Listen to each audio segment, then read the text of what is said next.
All righty, guys. We are now live on YouTube, so welcome everybody. We have participants that are coming in. Yay, I'm so excited. So if you guys are here, we would love for you to say hi and tell us where you're from. Hi, everyone.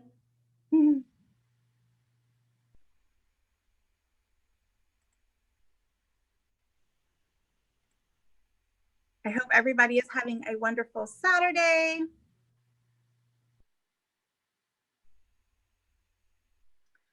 Alrighty. Hi, Lizette from New Jersey. Hi, Lisa. Thanks for joining. Alrighty. So we're gonna wait for a couple more people to join. So I'm so excited. Thank you guys so much. I have been waiting for this one for quite a while. So I'm so excited that you guys get to all meet Tyneshia. She is absolutely amazing. If you guys are connected with her, I would love for you guys to press 1. If you're connected with me, press 2. And if you're connected to the both of us, press 3. So thank you so much. This is so fun. We have been like chatting for, I don't know, when did we meet? A year ago? May. Yeah. So everyone, this is Tyneshia McCray. She is an executive assistant at Democracy Fund. She is a lifelong learner. She's absolutely brilliant. So welcome. Thank you. Thank you so much. Thank you, Melissa, for having me, and thank you all for joining in. Yes, absolutely. Okay, so let's talk a little bit. Let's get into the fun stuff. So I know that we have so many questions. People have sent in their questions ahead of time. And just kind of an FYI for everyone that is on the session, we like these to be really interactional.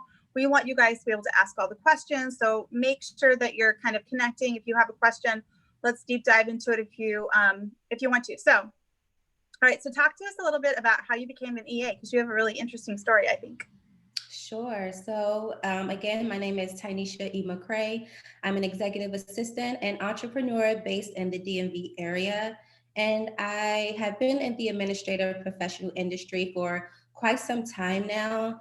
And I just got to a point where I was looking for growth opportunities, looking for areas on how I can add more value to the space. And I wanted to be more than just a receptionist, a file clerk, a front desk person. And I came across executive assistant and read that You're like, I'm in. I'm in. I read that I can work with high level executives one-on-one, had the ability to work remote, travel with them. And then I saw it was a lucrative business. And right then and there is when I said, I'm going to own the executive and executive assistant and start my own business, start my own brand. I love it. So how long have you been in EA now? Now I've been an EA for 3 years and been a professional for 8. I love it.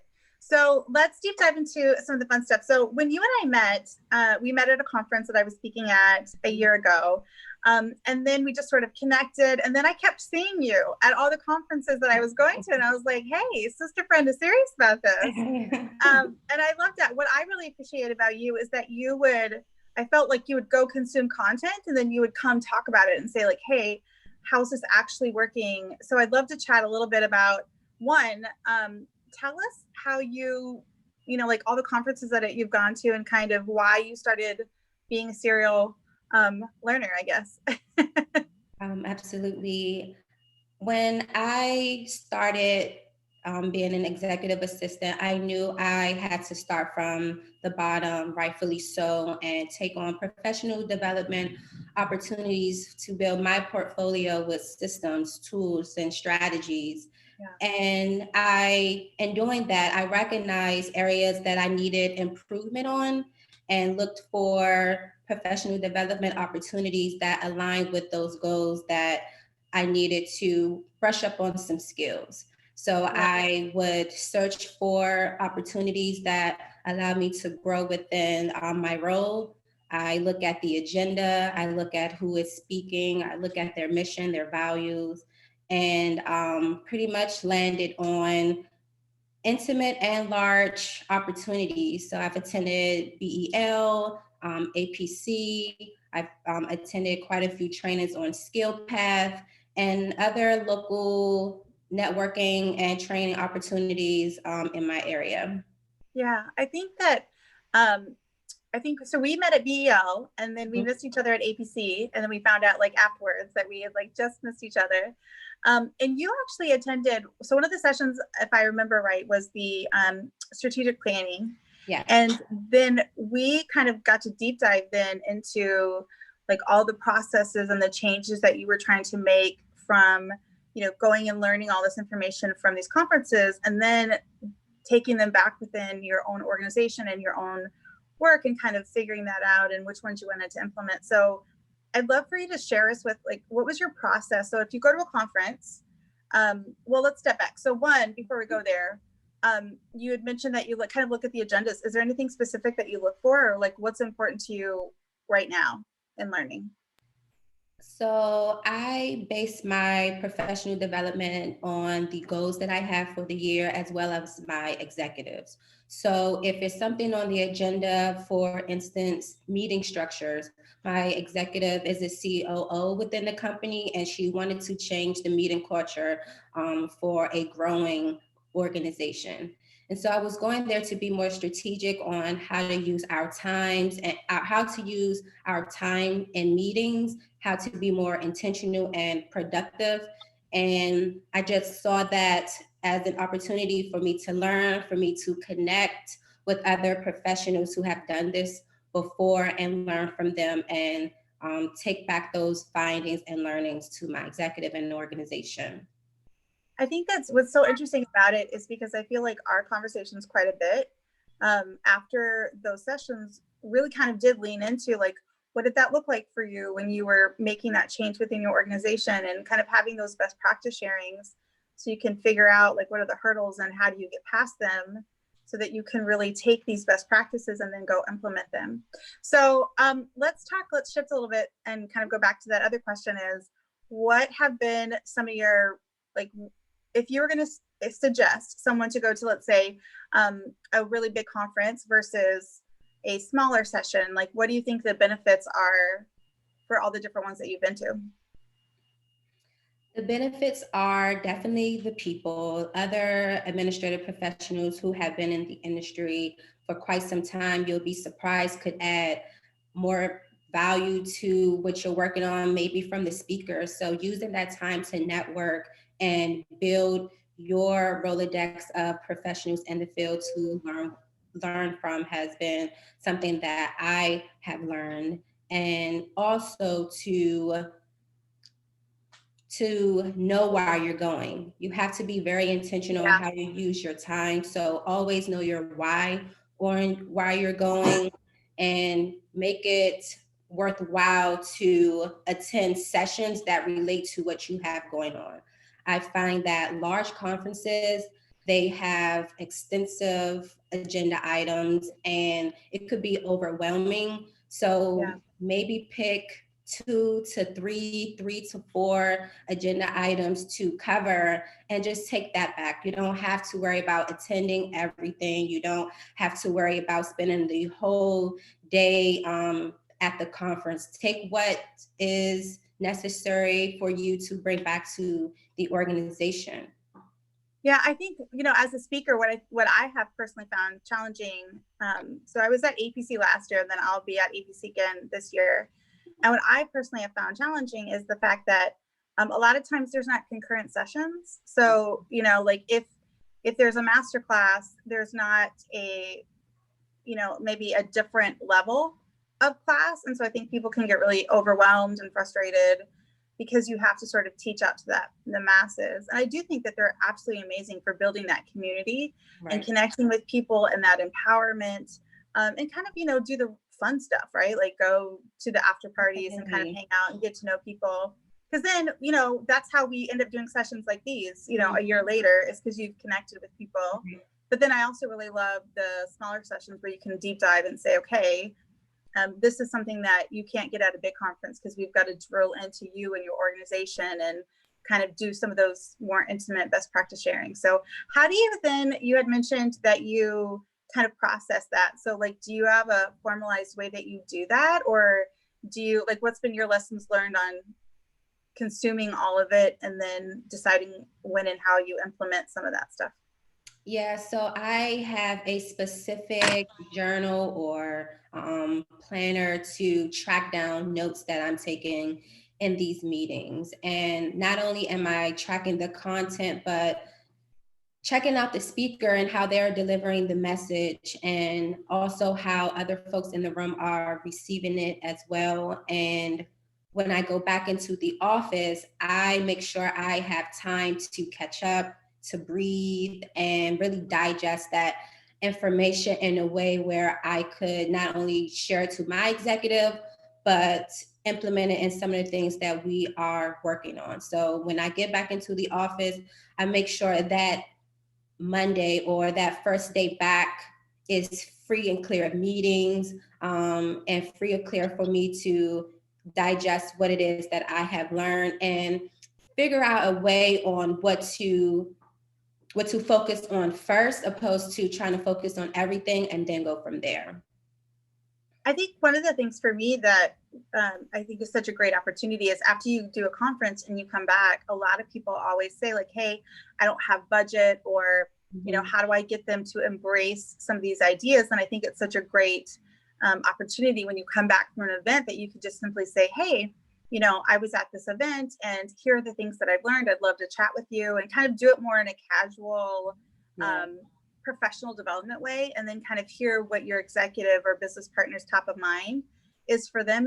And then you can kind of see which ones you can implement a little differently. The other thing that I appreciate about this too is that you kind of set yourself up as someone who's saying, I'm here to help solve issues, and kind of deep dive into that stuff. And so it's not out of the blue when you come back and say, hey, I learned this as a best practice, I want to implement it. So I love that. Okay, so let's pause really quickly. So if you guys have any questions, make sure that you type them in there.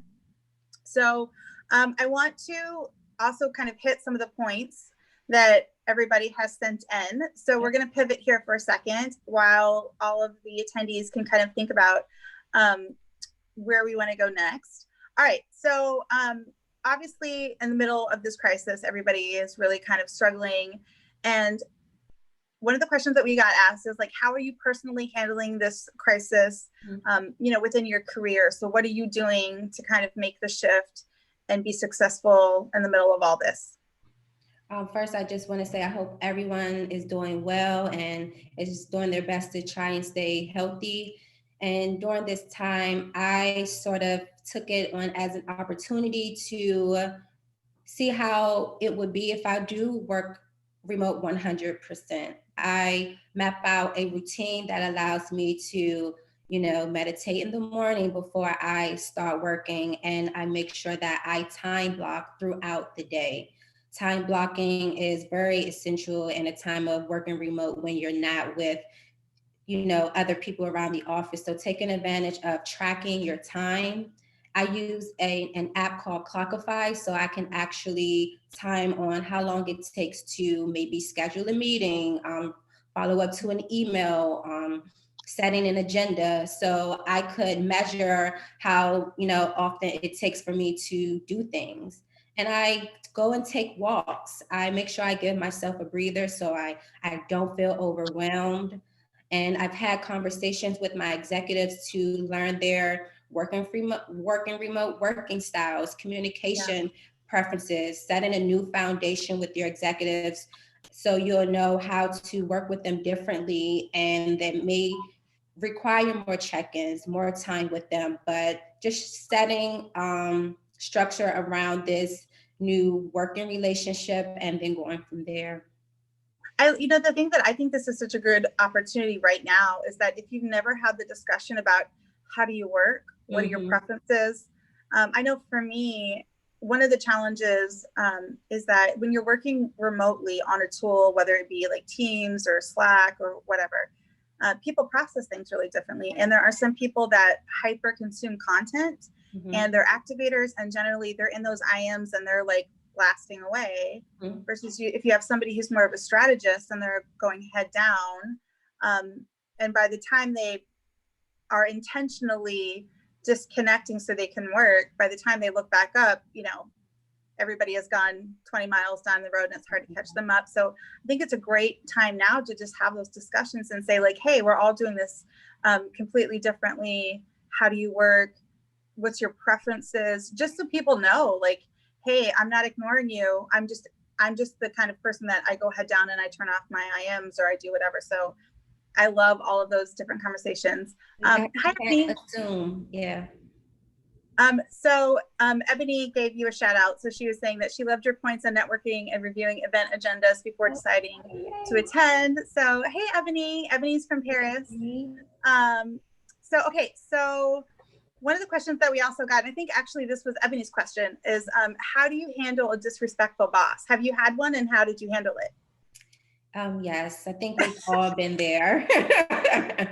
And honestly, I remember when I first started and being an executive assistant, I took on many entry-level temporary roles and just had executives who didn't value my work or what it is that I do, or potentially where I even come from. And so when I notice those disrespectful remarks or condescending requests, I bring them up in a one-on-one.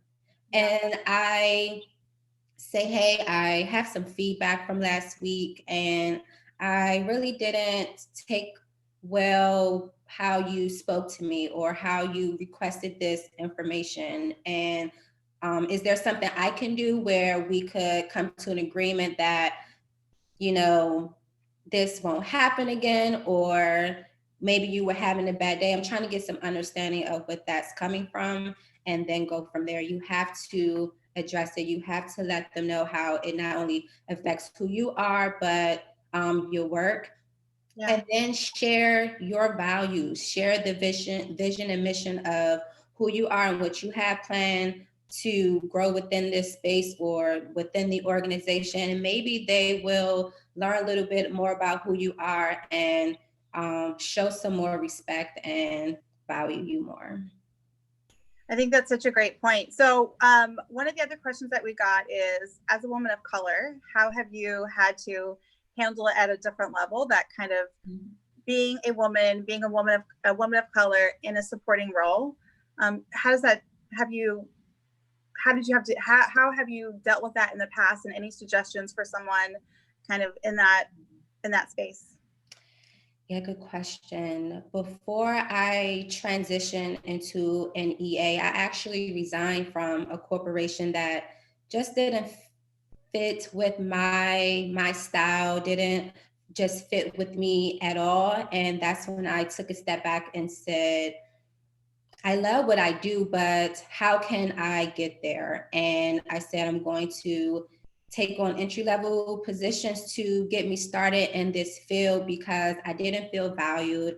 I was the only Black woman in the role. I felt like a token, kind of felt behind because I just wasn't aware of business concepts at the time. So I just removed myself and then said, I'm going to control my own destiny and make sure that I determine how things go, how I am respected, and how I am valued. I love that. I think we're gonna do a training at the end of the month, and we're specifically doing a session for women of color that are EAs, and it's sort of like a virtual networking to kind of just talk about those things. So if that was your question, you can definitely think it's a good spot for you to kind of go and just have a community to talk about that with. So thank you for sharing that. Okay, so question number 3, what are your recommendations to those who face the lack of employer funding training and development? And I think that's probably even more pronounced now, because after this crisis, that's going to be completely shifted and there's going to be very little training. So have you always had a budget for training? And I was offered by, first, I would say, Dream Client, Democracy Fund. They offer professional development dollars, but that was something I was looking for before I even signed on with them. So I sort of requested and was granted professional development dollars before I even walked in the door. I love that. So yeah, like I'm going to take that clip and put that somewhere, because that's so amazing when you have those conversations before. It also helps you realize what their values are, and if they value you and in that role, and are they willing to support you at the same level that they're supporting everybody else. That's awesome. I do think that there's a site that Melissa Mosier runs. It's called RaveNet. I think it's on Facebook and on LinkedIn, but she really intentionally pulls together all sorts of different free training and just different or affordable training for admins, so that they have a place to go. And, because it's really hard to find out all the different EA advocates that are out there, and figuring out what's the right one, and who do I need to go talk to for what I'm trying to change right now. So I love that. Okay, so another one is, how do you see through all the email clutter to messages that really have value for you as an EA? There are a lot of options available, but it's overwhelming to sort through all of them and find the golden nuggets. Yeah. So email management. Yeah, I know, Melissa, you can agree with me on this one. I don't check my emails all day. I may check them 3 times a day. And that is where I will flag emails that relates to different folders, to my core deliverables or different projects I am involved with. And I use those projects as my time blocking for my calendar. So if I get a scheduling email, I'll flag that for scheduling. And on my calendar, maybe on Tuesday, I have an hour scheduling, I will plug that in. And if I'm not sure on how urgent it is, I'll just ask, when do you need this by? Is this urgent? And then I will go from there. I think we have in our mind that we have to respond to everything. It's just how do you want your day to be set up, and then go from there. So that's pretty much how I manage my emails. I don't check it every day. I flag and put those tasks within time blocks on my calendar. Like, I love everything that you said. I feel like that's like you teaching one of my classes. But because I do think it is really challenging when you're getting so many. I call it information overload. You're getting it from all these different sources. And I think that for us, we have to determine that we're going to take ownership of our workflow. And how does that, what does that look like? For example, for me, if you're in the Outlook environment, which I know you are too, right? Yes. Is use the tools to your advantage, and make sure that we talk a lot about how do you bring value as an EA, and even something simple like email management. But for me, do you have a system? And I know both of us do, but we have systematized ways that we manage our email, and a lot of people don't. And so I think that if you are drowning in that, it's because you probably don't. Like, when I go into my email every morning and every afternoon, because I only do it twice a day, I have an exact process that I do every single time. And if you don't have that yet, that's probably one of the reasons why you are and drowning. So it's kind of going back to what we talked about earlier about deciding where those gaps in your workflow, or kind of where you need to grow, and then go create a system and learn how you work, and then fix it. Okay, so any trends in technology that you're aware of that offer good support for administrators, and what do you see good supportive tools for training in new technology? So, you're like, ooh, what are my favorite apps? So going back to the preferences, I always like to ask my executives what their preferences are. I have an executive that's very manual and prefers Excel sheets. I have a tech savvy executive who likes to use Asana and Google Suite. And for myself, I use Trello. I am addicted to sticky notes. So Trello gives me some sort of comfort in making things in a sticky note bullet point format. And I just do what works best for my executives and find systems that they could also use and understand. Yeah. Fun note, did you know that Trello, that you can put Trello inside of a Teams site? No, I didn't know that. It's so much fun. Maybe I'll show it later. Yeah, you can totally embed Trello inside of a Teams. So for those of you that love Trello and are in the Outlook environment, which I know Tyneshia is. Okay, so another question that we got is, we are in unprecedented times in remote working. How do you embrace new ways to offer support and efficiency as administrators? I would love to hear what's working for you. You guys are giving seriously awesome questions. I am highly impressed with y'all. Can we repeat that one more time? Yep. So I think the basic question is, we're all working remote right now. So how do you embrace new ways to offer support while remote? Okay. And then, kind of what's working for you, what's not working. So I had to realize that writing everything down wasn't going to get me far. I had to type everything and translate that and send to my executive, because we are working remote. So writing everything down is not going to be beneficial for them. So whether it's writing an email, writing in Slack, GroupMe, I need to actually translate what it is that I'm doing or need from them by typing to them, physically typing to them. And then I'm also just checking in, seeing how they're doing. I know that I have things to do, but just checking in to see if they need anything else. And using document management system, I use Box to integrate all important documents within specific folders, so my executives know where things are. They aren't scrambling for it, and they're not looking for it in their email. I have one executive, she is so addicted to paper and folders, but she kind of can't do that right now. So trying to slowly bring her into the digital world and using Box management as a documentation tool to plug in important information and documents. The other thing that I would suggest, and I'm kind of getting this so much, is that if you are an administrative professional and you didn't have a seat at the table before this happened, that's rough. But you're in the office and you can build relationships in a different way. And I think that being completely remote is kind of highlighted the fact of what those relationships truly look like. And if you are given the seat at the table, and if you weren't, it's almost like you're kind of 12 steps behind everybody else. So one of the things that I've heard from so many people that have gone remote recently is, I keep asking my executive or my team, what do they need? And they aren't giving me anything. So I always suggest to switch your wording. So in saying, what do you need? And kind of think about it from a task oriented. And it's sort of like that.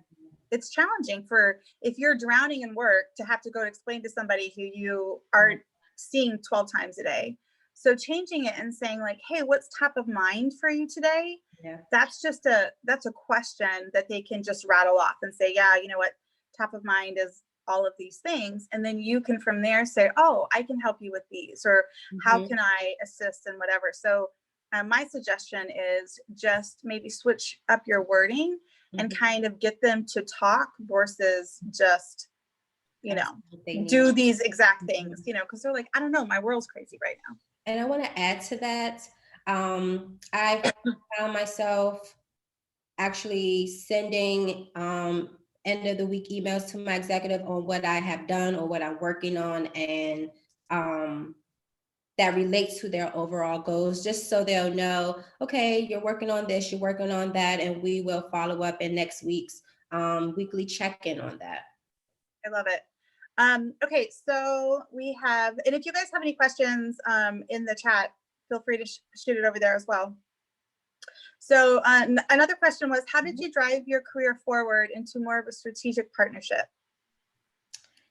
So for me, I approached it in a growth mindset and an entrepreneurial mindset. When I decided to be a full-time executive assistant, I said, just as much time I give my executives, I need to put that into my brand and my business. And so I look at it as me having corporate clients, full-time, part-time, and project-based clients on project-based clients on how I support them. And Yeah. just by approaching it that way, approaching it in a business partner mindset, allowed me to just be more intentional with my time, and also have that open communication with my executive about my entrepreneurial goals, so they will have the understanding of what it is that I have on my plate as well. Yeah, I think when you are positioning yourself with just making that mindset shift for yourself will take you so far, because I think if you struggle to understand your value, it is hard. How do you articulate that to somebody else if you are not feeling confident yourself? And when you are able to recognize that and work towards making that mindset shift, then becoming that partner is very different, because you don't see that as I know like Ebony likes to say, I don't work with them, I don't work for them, I partner with them. Yeah, I like and that. it's the perfect way to say that, because it makes that mindset shift that says, hey, like, this is a partnership. I'm here to help drive not just the organization, but help you achieve all these goals that you've set. How can we partner together to make that happen? Versus, hey, I'm just here to do the stuff that you don't want to do, or, you know, to kind of be your perk. So I love that. And then you attract how you want to be respected and how you want to be valued. So that mindset shift could just change the whole energy of the relationship. You know, and it's kind of interesting too, is I always tell admins that you have to realize that there is a lack of understanding of what we do, and of there's not always great examples of what those partnerships look like. Right. So when you do connect outside of maybe your own organization, like across the globe, and find mentors or EA advocates who are doing that well, learn from them and go implement it. But it's also something that if you're aware of it, you know, you have to go change it. And I think that we don't always have the flexibility and the freedom to, you know, be the girl who shows up in you know, jeans and a t-shirt, because it's, you know, you have to present yourself in a professional way in all sorts of forms. And if you are, and I know that sounds crazy, but the truth of the matter is, it's just like my son. So my son is mixed, and he's very aware at 19 that he can't dress like, you know, he has to dress as he wants people to perceive him.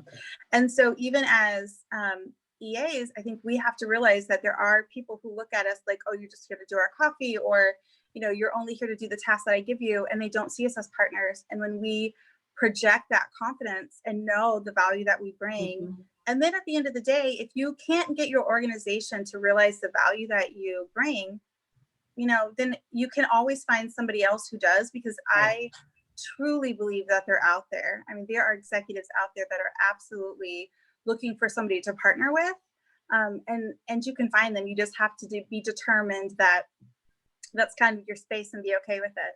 Yeah. And I would say, and own the executive and executive assistant. I know folks just look at us as an assistant, but we could be executive as well, and let go of the stigma of assisting folks. No, we are making executive decisions. We are helping driving the business. So own the executive and executive assistant and take ownership. I think you just stole Ebony's session for our conference. That's literally the title of one of the sessions. So I love that, because I love that you guys are both saying that exact phrase, is that, you know, focus in on the executive piece and less of the assistant, but more of the executive. So are y'all connected? If not, y'all we will after this. You guys have to get connected. Yeah. Okay. So, all right. So one of the other questions that we got is, what are your biggest pain points? And how do you encourage EAs to kind of get over those pain points? I would say back to what we don't have enough time for all this. Right. I would say what we just talked about, just letting go of the stigma of just being less than, owning the expertise and the value that you bring to the space. And I know that we are known for getting coffee or whatever else is out there, but acknowledging what it is that you do and what you bring to the table, and not letting what you hear around the office or what is known for our profession, because we are very unique. Many people cannot do our job, and we have to just start owning who we are and stand up to it, and not let the executives we support lower our confidence. Use that as a tool to strengthen it, and maybe ask them how they got to where they are. Try to learn from them, and you never know what you'll get back to us. So I'll say pain points is not owning what we do and just finding ways to own it. I 100% absolutely agree with everything that you just said, because for those of you that had signed up and got the sign up before it went back to Zoom, one of the questions I have people when they register is I ask them what are the biggest pain points in all of my sessions, and consistently the biggest pain points out of like the list of 8 or whatever it is that's on there is not getting a seat at the table, finding confidence, and workload, and workload in the sense of I can't lean into the areas of the business because I'm doing all of this very tactical thing, and I can't kind of see my way out of it. So I can't learn about how do I drive the business, or what are my executive's goals, and how do I help him or her achieve that, because I'm so focused on kind of, like you said, like reading all the emails as they come in and doing them all because we feel that we have to. And I think for me too, it's also breaking that stigma of that we don't have expectations and rules and standards and guidelines. Like, right. I'm not just going to, because you asked me for it, I'm not dropping everything that I do for you. That's not how that works. Same. Simmer down. And I think it's okay that you don't have to be nasty or rude about it, but you can say, hey, I'm working on some really high level priorities over here, and I'm not going to be able to get to that until whatever it is. And so that starts to let people know, like, oh, I can't just drop by their desk and say, hey, do this or whatever. So I love these questions. Okay. Can so I add one more thing to that? Of course. I think another thing is I find that we don't take our performance management seriously, and planning out how we will want our year to be, and making that explicit to our executives so they'll know, okay, not only do you have to do my job, but I see that you have things that you want to work on and things that you have to accomplish, and reminding them that, hey, we wanted to change our meeting structure. So, I'm working on how to set better agendas this week, or just letting them know what you're doing is a reflection of the goals that you set for the year, and sticking to that and revisiting them quarterly or often as you can. Yeah, I love the accountability piece, right? Because I think when you and I, back in the day when we were chatting about driving and creating that strategic calendar, when you're doing that for somebody else, I think it really highlights like, wow, there's a way to absolutely plan that out, not just for the org, but for my executive, for myself, for my team. And that can absolutely shift, because when you are able to reverse engineer that calendar, like you can get so tactical. And I think it's funny because when admins start to do that, you'll see that fires will go way down because you've thought ahead at a completely different level. And then you're able to kind of get in front of things instead of always having to chase up after them. Right. So I love that that's just the very strategic mindset that helps you say, look, I got to be accountable to help them drive their goals and visions. This is how I'm going to do it. Help them be accountable to what they said they were going to do. And also kind of keep reminding them that, hey, this is what I'm here to do. I'm here to help you drive the core strategic vision. And this is how I'm doing it. We said we were going to do these things, and we haven't been doing a great job of that. How do we fix it? So I love all of those conversations. I can tell that you've been to like a bunch of sessions. Go, sister. Okay, so I do want to deep dive. Does anybody, so if you guys are interested in us talking about this, do you guys want us to talk about side hustle first, or how we have changed intentional meeting cultures at our company? So Shannon's like, side hustle. Okay, so if nobody else says it, we're gonna go to side hustle. All right. Okay. So let's talk about, your side hustle. So obviously you're a full-time EA and you have a side hustle. My side hustle has now become my full-time hustle. So that's definitely fun and interesting. But what do you feel like your biggest hurdle was in kind of making that shift? Like, well, you have a really funny story about how that even happened. Like, it wasn't like you were going, oh, I'm doing that thing. Mm-hmm. So when I first decided that this was what I wanted to do, I started carrying myself as if I was the brand and the business. I got professional help from recruiters on finding me the company that I really, really wanted to partner with, and that helped me along the way and finding what it is that I want to do. And the high level executives I supported, I was their first assistants in the company as well as for them personally. So I was able to kind of build the role that I wanted to look like. And I approached it in a way of how I would map out my own business as a full-time EA. And the piece about having a full-time and a side hustle, like I mentioned, I approach it in a growth mindset. I don't look at it as a side hustle. I look at it as my baby. It's something I started from the bottom. So I don't even consider it being a side hustle. I approach it as if I'm my client, if I'm the client. And so the biggest hurdle for that is learning how to start a business, learning what it means to have an LLC. I learned that it's very easy to just simply own your name, because being an executive assistant, your name is your skill set, your expertise. So just learning how to be a business professional, a business executive was something that I had to also take professional development courses on, or read different books, or listen to audio clips, video clips on how to be a successful business owner.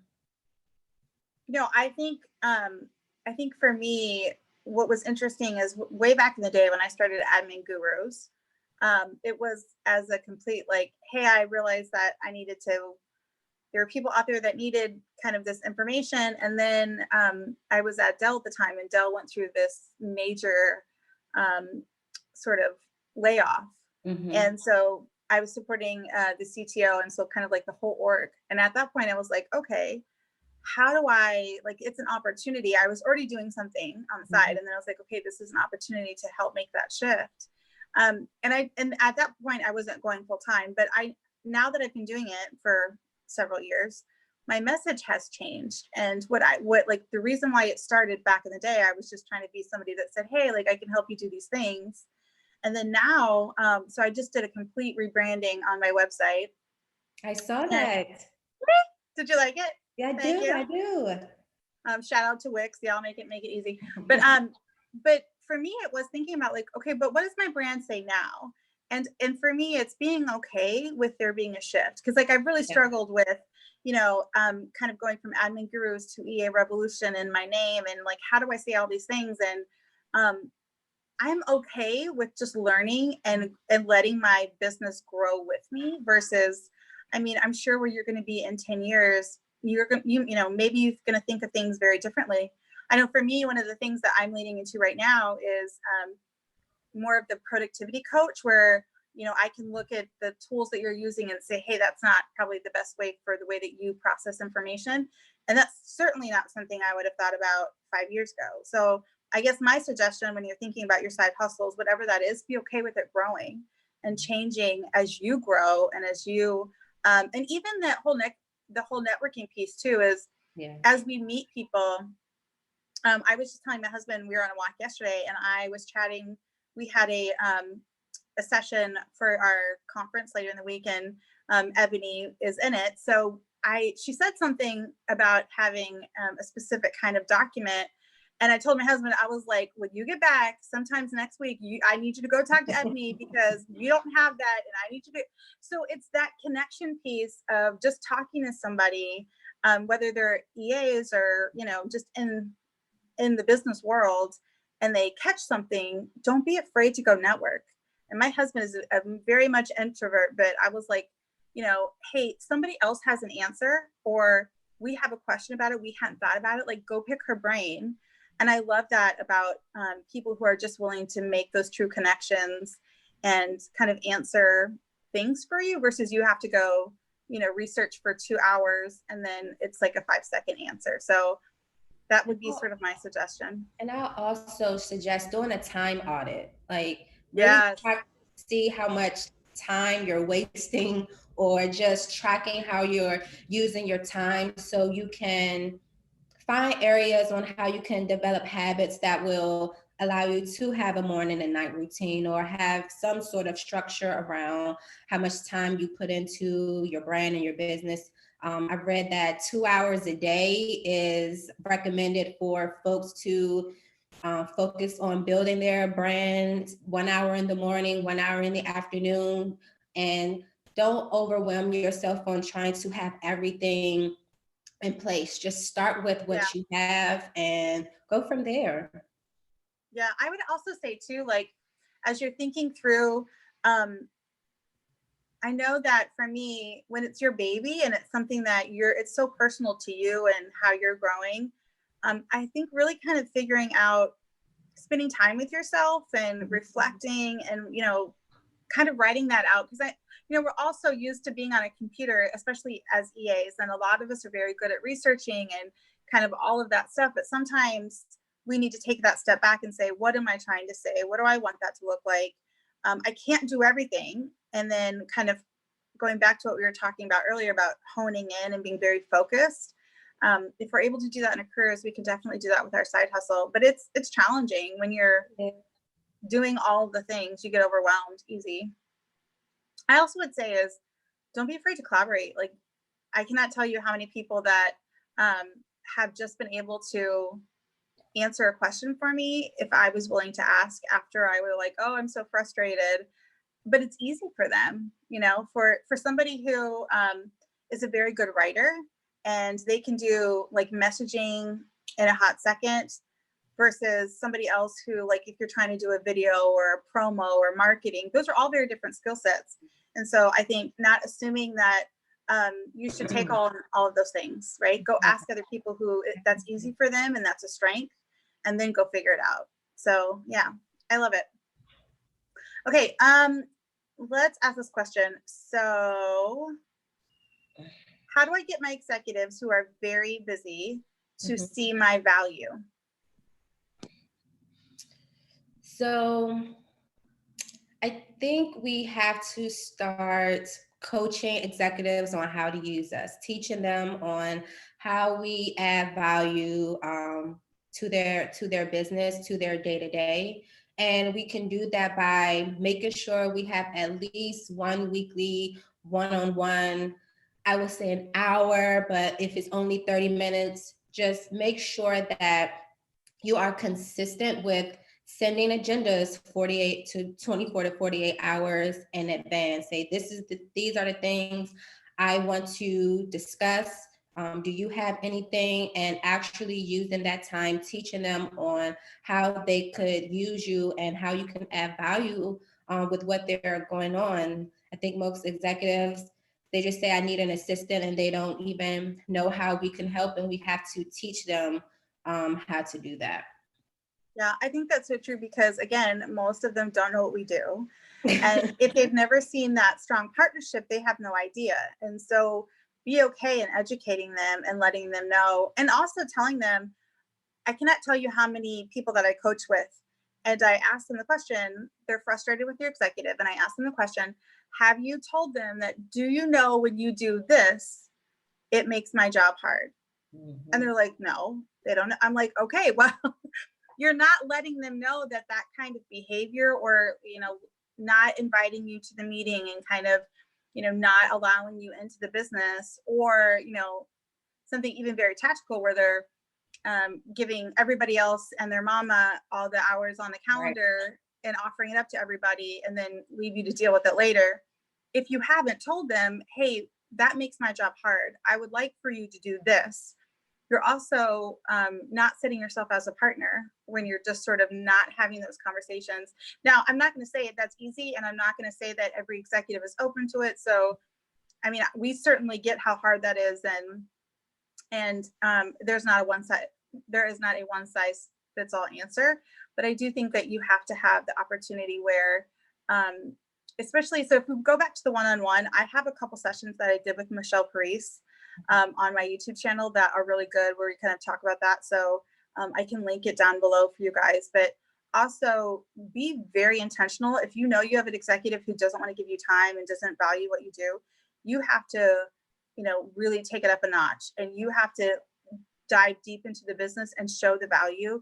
You can't have just tactical one-on-ones. It can't be like, you know, I need you to do this, and I have a question about this, because I mean, even for being the CEO of your own company, all that other little stuff, it's like, I don't even have time to think about that stuff. Like, I don't.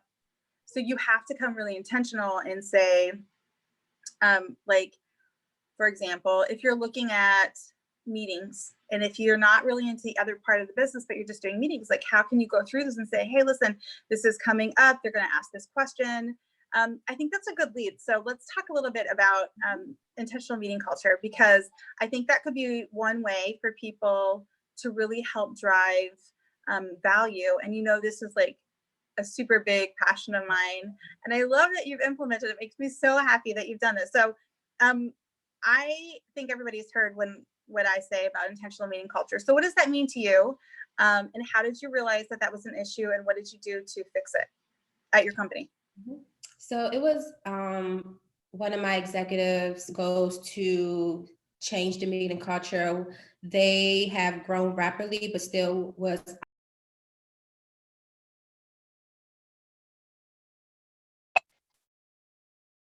Sorry, my phone just dropped. Okay. Go ahead. I'll fix my camera, y'all. So I was saying that first, it was a goal of my executive to change the meeting culture within the organization. And so that's when I made it a priority to take on professional development opportunities to gain insight on what others were doing. And in doing so, I started to create meeting checklists. I had to literally include every step that needed to be done in order for a successful meeting. And when I sent out the meeting invitations, that's when the meeting started. Can you hear me? I can. Oh, I'm sorry. That's when the meeting started. So going back to that checklist, I had to delegate who is responsible for it, because I didn't own everything in setting up the meeting. Who needs to approve the agenda, who I need to consult with, things like that. And what was a big win for the meetings I support in the organization was how we map out the agenda. We started including the goals and objectives of the meeting so folks could know what to expect.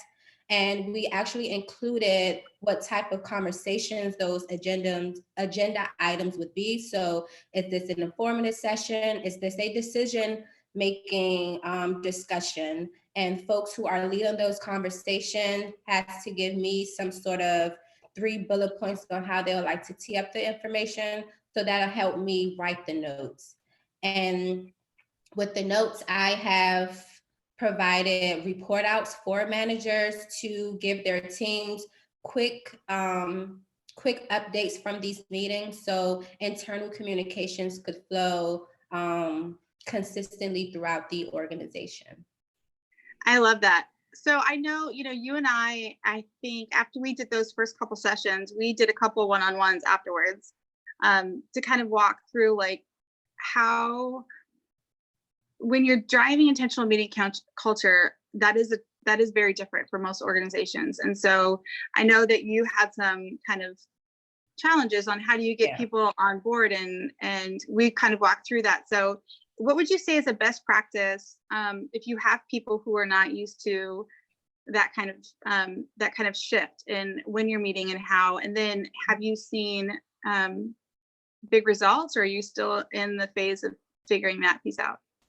So to your point that it's not easy, I would say it's coming up on a year of me starting this new Has it been that change. long? Oh my Yeah, gosh. so this coming, May, it would be a year on me trying to implement meeting culture changes. And with this particular idea, I went to other assistants, other coordinators to kind of get the buy-in on how they liked the approach of how I was trying to take things.